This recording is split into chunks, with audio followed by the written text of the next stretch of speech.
जननी जन्म सौख्यानां वर्धनी कुल संपदां पदवी पूर्व पुण्यानां लिख्यते जन्म पत्रिका गजाननं भूतगणादिसेवितं कपितजम्बो फलसारभक्षितम् उमासुतं शोकविनाशकारणं नमामि विघ्नेश्वर पादपङ्कजम् आदित्याय च सोमाय मंगलाय बुधाय च गुरु शुक्र शनिभ्यश्च राघवे केतवे नमः உலகெங்கும் வாழக்கூடிய நெக்ஸ்ட்ஜென் நேயர்கள் அனைவருக்கும் வணக்கம். நான் உங்கள் டாக்டர் வி ராஜ்குமார் சிவாச்சாரியார் பேசுகிறேன். இந்த வார ராசி பலன்கள் நம்ம பார்க்க போகிறோம். திங்கட்கிழமையிலிருந்து ஞாயிற்றுக்கிழமை வரை அன்றாடம் நாம் சந்திக்கக்கூடிய சில விஷயங்கள்லாம் இருக்குது. இந்த வார ராசி பலன்கள் என்பது ரொம்ப மிக முக்கியமானது. நம்ம இந்த வாரத்தில் நடக்கக்கூடிய நம்மளுடைய உத்தியோகம், நம்மளுடைய சில விஷயங்கள்லாம் நமக்கு எப்படி இருக்கும், கொடுக்கல் வாங்கல் விஷயங்களாக இருக்கட்டும், ஒரு சொத்து பரிமாற்றமாக இருக்கட்டும், ஏதாவது ஒரு நல்ல விஷயங்களாக இருந்தாலும் சரி, ஒரு கெடுதலான விஷயங்களாக இருந்தாலும் சரி, 12 ராசிகளுக்கு எப்படி இருக்குது அப்படிங்கிறத நம்ம சில விஷயங்கள்லாம் ஹைலைட் பண்ணி சொல்லலாம் அப்படின்னு இருக்கேன். ஸோ யார் யாரெல்லாம் எந்தெந்த ராசிக்காரர்கள் மிகவும் கவனமாக இருக்க வேண்டும், எந்தெந்த ராசிக்காரர்களுக்கு சில பிரச்சனைகள், தேவையில்லாத வீண் பழி பிரச்சனைகள்லாம் வரப்போகிறது, இந்த வாரத்திற்கான சில முக்கியமான விஷயங்கள்லாம் என்னென்ன, யார் யாருக்கெல்லாம் சில பிரிவினைகள் ஏற்பட போகிறது அப்படிங்கிறத நம்ம பார்க்க போகிறோம். சில விஷயங்கள்லாம் வந்து பார்த்தீங்க அப்படின்னு சொன்னால் லாட் ஆஃப் மிஸ் அண்டர்ஸ்டாண்டிங்ஸ்ன்னு சொல்லுவாங்க. சில விஷயங்கள்லாம் நமக்கு எப்படி இருக்குது, என்னென்ன நம்ம பண்ணணும் பண்ணக்கூடாது அப்படிங்கிற மாதிரியான சில விஷயங்கள் இந்த வாரத்திற்கான என்ன பரிகாரம் பண்ணிட்டா அதிலிருந்து நம்ம ஓரளவுக்கு கொஞ்சம் நம்ம தற்காத்துக்க முடியும் அப்படிங்கிறத நம்ம பார்க்க போகிறோம். வாங்க வீடியோக்குள்ளே போகலாம். கடைசி வரைக்கும் வீடியோ ஸ்கிப் பண்ணாமல் பாருங்கள். அப்போ தான் 12 ராசிகளுக்கான சொல்லியிருக்கக்கூடிய எல்லா நல்ல விஷயங்களும் எல்லா விஷயங்களும் உங்களுக்கு தெரிந்து கொள்ள முடியும். கன்னியா ராசி நேயர்களே, திங்கட்கிழமை முதல் ஞாயிற்றுக்கிழமை வரையிலுக்கு உண்டான பலன்கள். உங்களை நீங்களே நம்பலன்னா உங்களை வேற யார் நம்ப போறா? நினைச்சு பாருங்க. உங்களை நீங்களே நம்பலன்னா வேற யார் உங்களை நம்ப போறா? இந்த விஷயத்த முதல்ல நீங்க ஞாபகம் வச்சுக்கோங்க. ஒரே ஒரு விஷயம் நான் சொல்றேன், உங்களுடைய முயற்சிக்கும் நல்ல ஒரு பலன் கிடைக்கும். உங்களுடைய தடைகள் எல்லாமே வெற்றி அடைய போறது.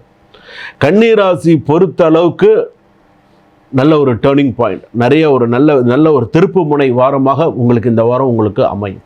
நிறைய நல்ல விஷயங்கள், நல்ல பாராட்டுக்கள், நிறைய நல்ல விஷயங்கள். ரீஎன்ட்ரி கொடுக்க போகிறீங்க. இவ்வளோ நாள் கஷ்டப்பட்டீங்க, ஒரு ரீஎன்ட்ரி கொடுப்பீங்க.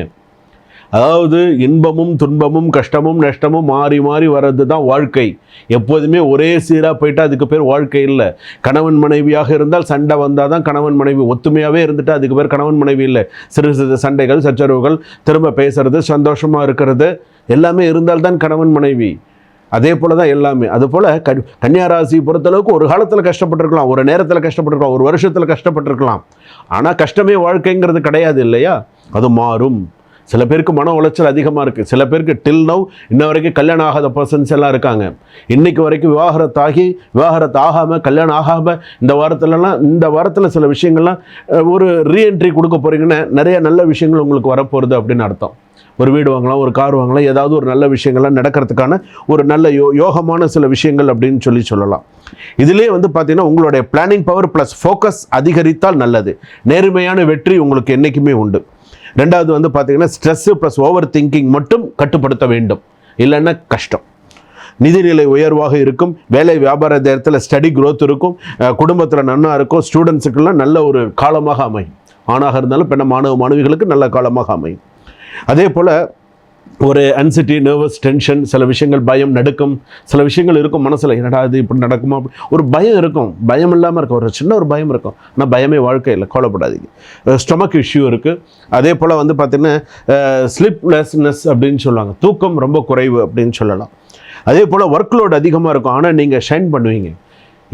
என்ன தான் நீங்கள் ஒர்க் லோடு கூட, நான் ஓவர் டைம் கூட எடுத்து செய்கிறேன், என்ன ஒன்றும் பண்ண முடியாது, நான் செய்கிறேன்யா, ஒரு கை பார்த்துறேன், முன் வச்ச காலம் பின் வைக்க மாட்டீங்க. கன்னிராசிக்காரர்கள் வாடா ஒரு கண்ணு பார்த்துக்கலாம். பெண்களாக இருந்தால் கேட்கவே வேண்டாம். அதிக நம்பிக்கை, ஒரு புத்திசாலித்தனம். ஒரு காலத்தில் பெண்கள் வந்து எப்படி இருந்தாங்கன்னு தெரியாது. ஆனால் இந்த காலத்தில் இப்போ கன்னிராசியில் இருக்கக்கூடிய பெண்கள், இப்போ இருக்கக்கூடிய பெண்கள் ரொம்ப புத்திசாலித்தனமாக இருக்கிறாங்க. புத்திசாதுரியம் அதிகமாக இருக்கக்கூடிய பெண்களாக இருக்குது. ப்ரொமோஷன்ஸ் ஆர் சேலரி டிஸ்கஷன்ஸ் வரத்துக்கான வாய்ப்புகள் இருக்குது. உங்களுக்கு ப்ரொமோஷன் கொடுக்குறதோ இல்லை சம்பள உயர்வோ இதற்கான பேச்சுவார்த்தைகள் நடக்கிறதுக்கான வாய்ப்புகள் சிறப்பாக இருக்கும். உங்களை பொறுத்தளவுக்கு நீங்கள் கொஞ்சம் ஸ்லோ பட் ஸ்டடி ப்ராஃபிட்டாக இருக்கும் பிஸ்னஸ்லாம். ஸோ கவலைப்படாது. நியூ கஸ்டமர்ஸ் பில்டப்லாம் உங்களுக்கு நிறையா இருக்குது. பார்ட்னர்ஷிப் ஸ்டேபிள்லாம் உங்களுக்கு நிறையா வரும். So service based best result உங்களுக்கு கண்டிப்பாக இருக்குது. ஸோ கவலைப்படாதீங்க. ஃபேமிலி பொறுத்தளவுக்கு ஓரளவுக்கு ஹோம் பீஸ் குட் நியூஸ்லாம் இருக்கும். ஃபாதரோட அப்பா இருக்காங்கன்னா அப்பாவோட ஹெல்த் இம்ப்ரூவ்லாம் நிறையா இருக்குது. ஸோ கவலைப்படாதீங்க. ஸோ நிறைய நல்ல விஷயங்கள்லாம் இருக்குது. சிங்கிள்ஸுக்கெலாம் நியூ இந்த வாரத்தில் புது ஏதாவது ஒரு காதல் ஏதாவது ஒரு சின்ன விஷயங்கள்லாம் வரத்துக்கான வாய்ப்புகள்லாம் இருக்கும். நல்ல சேவிங்ஸ் பண்ணுங்கள். சொத்து விஷயத்தில் இந்த வாரத்தில் கவனமாக பேசுங்க. இந்த வாரத்தில் சில விஷயங்களில் கவனமாக முடிவெடுங்க. கையெழுத்து போட போகிறீங்க, இந்த வாரத்தில் ஏதாவது கையெழுத்து போட போகிறீங்க, ஏதாவது முக்கியமாக டெசிஷன் எடுக்கிறீங்க அப்படின்னு சொன்னால் பெரியவர்கள் ஒரு வார்த்தை கேட்டு முக்கியமாக இறைவன் கிட்ட பர்மிஷன் வாங்கிக்கோங்க. சுவாமி கிட்ட பர்மிஷன் வாங்கிட்டு செய்யுங்க. கன்னியாராசிக்கார உத்திர நட்சத்திரம் கன்னியாராசி, ஹஸ்த நட்சத்திரம் கன்னியாராசி, சித்திரை 1-2 பாதம் கன்னியாராசிலாம் இறைவன் கிட்ட ஒரு அனுமதி வாங்கிக்கோங்க. நீங்கள் உங்களுக்கு எது இஷ்ட தேவதையோ ஒரு அனுமதி, நான் இதை செய்யலாமா, ஒரு பூ கட்டி போடுறது, ஏதாவது ஒரு விஷயத்தை செஞ்சு ஒரு உத்தரவு வாங்கிட்டு செஞ்சீங்கன்னா சிறப்பு. சுபம். வாழ்க வளமுடன்.